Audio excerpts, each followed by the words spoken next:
Pacho Catawini, I instead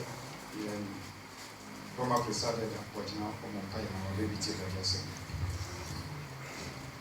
Ela vai ser padrão for no Bruno for. Pode also be bought in some of that. Anyway, they buy any son of Mama. They were doing their part to me. May free up or go for. The power no best said in each year. And I was over to me. Never could say good day for otherwise. Amen. Amen. Amen. Hallelujah. Amen. And then the radius. Said the radiator again about us.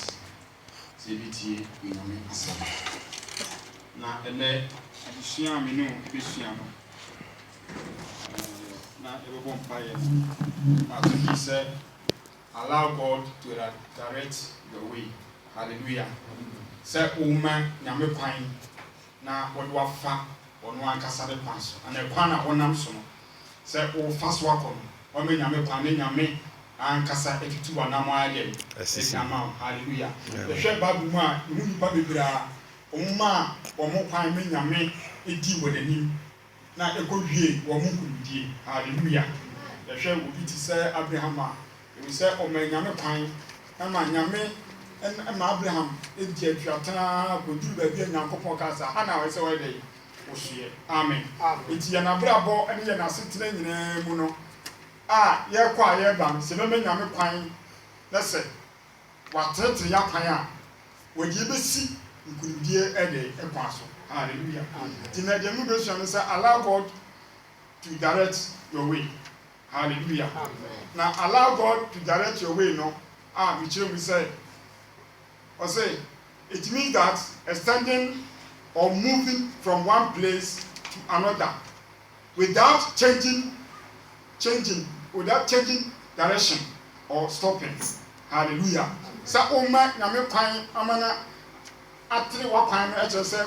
e kwan bi a an se wonam so. An se ufi labinya ha no bi se o me ko Europa. E kwan a woni ma ne se wo dia wo fa kwan we ya so ten wa bra won nyina ana se won ko goguma na bi fa. This wo ko duru ba bi a we den okọ. Sa kwan no ana esesa umenya me yadan etutu anamon ede edema etibutaye bia esi wani so sa awo se woye no eso menya me kwan no nyame yadan etutu anamon ede emam hallelujah because was going straight in a toward somewhere or someone without stopping or changing direction enu bi oni se wo ko wani muten na ni se wo ko ni nyina ni se ma du nyina ni se me ko Europa enti hona me kon bi nyina ba bia enti adenti ena bi je ba bi because hona me mani so kori se me adan me ko enti sa ekwan so no ena anamo na wututu no eso ma awurade aditumanti abrabo mu no se ya abrabo ba kotia ise ma awurade kwan ama ne edi ani na o cheche ye kwan hallelujah enti yamie ye bible no emfa ko Isaiah 48 na yankan free yankan 17 to 18 no na yen hwe de awurade edi ekire yen Isaiah chapter 48 verse 17 to 18 o say awurade udimanfo Israel konkroni no asienie me awurade unyankopon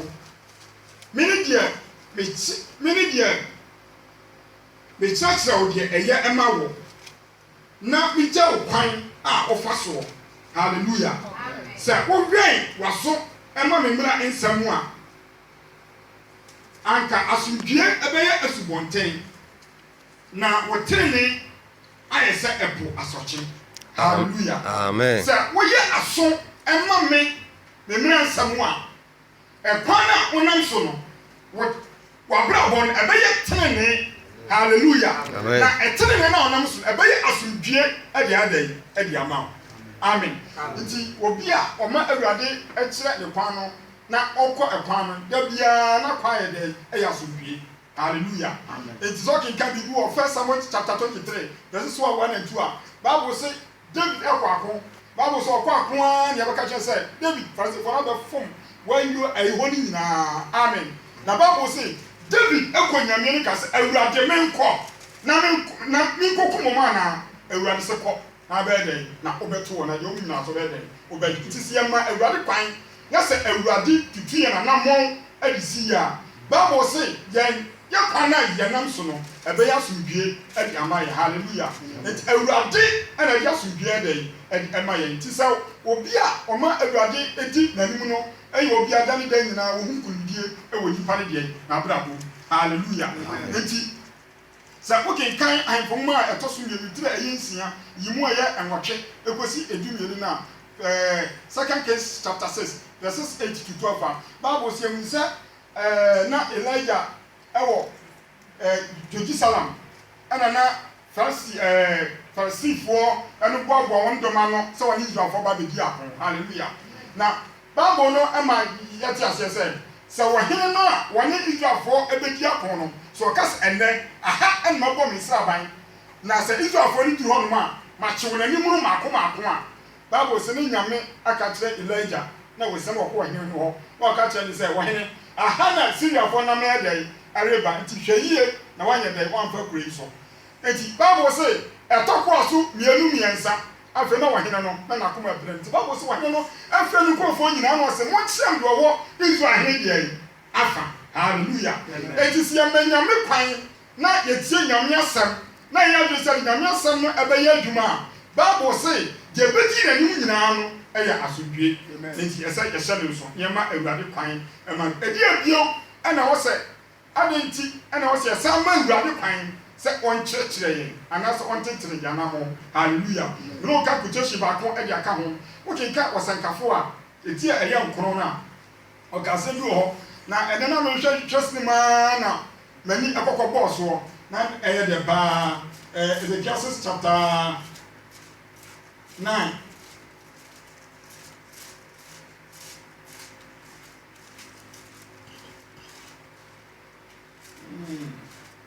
Chapter obi anu no akama mi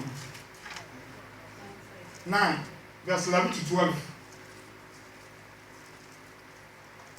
9 verse 11 to 12 wɔ se mesane mi hunu ewiase sɛ ɛnyɛ ahoɔdenfoɔ ani mirikatuo ɛnyɛ nnɔmmarima deɛ ɛne wɔko na ɛnyɛ nyansafoɔ deɛ ne aduane na ɛnyɛ hunumu deɛ ne ahonya na ɛnyɛ nimdeɛfoɔ deɛ ne animonyam na ɛbrɛ ne nkrabea atu wɔn nyinaa 12 no wɔse na onipa nnim ɛbrɛ sɛ mpata a wɔyi wɔn asaw bɔne mu ɛne nnoma a wɔyi wɔn efidie mu na saa ara na wɔyi enipa ma ɛbrɛ a bɔne ato wɔn mpofiri mu hallelujah amen eti nyame a yɛdi n'anim no wɔn no wɔnim baabi a wɔn nan ɛkɔ akɔsie no si ɛso fidie wɔ hɔ nyankopɔn na ɛdɛ ɛna wɔnim eti sɛ wɔyɛ ɔdi sɛ wɔde awurade asa ɛbɛyɛ adwuma na yɛ ɔdi sɛ wɔbɛtutu wɔn anam wɔbɛma nyame kwan na wɔtutu wɔn anam ɛde esi wɔn anim a efinisum biara no awurade bɛyɛ dɛ ɛbɛyi wɔ fi hallelujah eti ɛsɛ yɛma awurade kwan na awurade ɛkyerɛ yɛ kwan a ɛsɛ yɛ dɛ yɛfa so hallelujah so okay what's it like a loving parent teach a loving parent obi a wɔyɛ aba a ɔba a ɔdɔ ne ma anaa ɔwofo a ɔdɔ ne ba no wɔyɛ dɛn saa ne nyankopɔn yɛ dɛn wɔte because obi a ɔdɔ ne ba biara no ɛkyerɛ ne ba kwan pa a wɔyɛ dɛn ɔfa so enti saa ne nyankopɔn so yɛ dɛn ɛteɛ God teach us and direct us nyame wɔkyerɛkyerɛ yɛn na wɔsa teretere deɛ yɛanamɔ ɛka ho hallelujah wɔsɛ we should listen to him because peace and righteousness come to us hallelujah sɛ ɛsɛ yɛtie no na yɛyɛ deɛ ɔno nyankopɔn ɛka kyerɛ no na sɛ yɛyɛ a asomdwie ɛne tenee ɛba yɛ hɔ asɛ bi obe enti obi a wɔyɛ sutie ɛde ma awurade no awurade ɛdɛ ɛtetere anamɔ amen enti afei nyinaa na abrabɔ nyinaa sɛ ɛbɛyɛ sutie ɛde ama awurade a awurade bɛyɛ dɛ ɛbɛtetere yanamɔ hallelujah yesu tie ɛde tie na sɛ was if you refuse to pay attention to God and we command, invite, punishment and threaten that peace and righteousness sɛ yɛyɛ asoɔden anasɛ yɛntie ɔno nyankopɔn a na yɛde asotwe hallelujah ɛne ehu eba de na sombie ene entreni a ede ye nyame so enti ewni se Solomon eyi obi a na obata nyame akoma ho wona obo afode ma ne kan Nyankopon akoma ene nyame eka chen say ka ye ope na me nyama wo se urade me je me mpahwe se obema mi nyansa hallelujah Bible si nyansa na nyame obisa ye no eso urade ani na o ka chen say ne ye wo misa so me dey me di beka ho ye Solomon na hyase na ye hwe se ne no ositi na odo nyame na nyame ama ni nyansa na amanfo firi miamia eba no ho na ono na wakyere nyansa ekwo ofaso bu atan tese otimse na de nyina na ya de a wo menyame pan ama nyame edai etete na kwan hallelujah amen enti kotu mmebi a wo na de se afa de ono ano ohu se nyansa no ono tumi age wo pe no enti sadia nikom makura nya de mpe enti sadia mekọ metra obababi makoba bo so ko ware ema bebre wono ne obi a Bible mo certain record a o 1000 na ebi kura po na woni side ba amen amen enti mu se na wiye nyina chi no Bible si Nyankopon ya dai abufu no abusufie edokom toye enti Solomon wanye sutie afa mawurade enti ye wiye ne se nyame asotwe ya dai eba nso hallelujah enti se ye sutie afa mawurade na ya ayem se ya ayem moshi tama ye pe ena ye beba sori abrabo ye pe ena ye bebo enkomo ye pe ena ye beji ye pe ena ye beye ni amanya me kwan a afa kwan na ye nam so no afa na ye dey na echia e de emaye hallelujah enti ese etumi pe nyame kwan na ode emaye Psalm 37 verses 3 and 7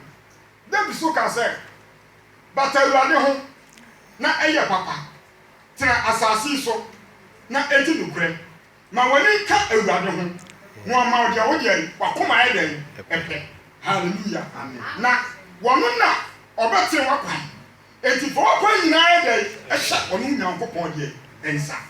praise the Lord enti obi a na ni ka awurade ho ni obi a wo yesu tie agema awurade obi a na ni ka awurade ho ni obi a wodo awurade obi a na ni ka awurade ho no ana wona de se dade de nyina wo hwehwe awurade de ani tie hallelujah amen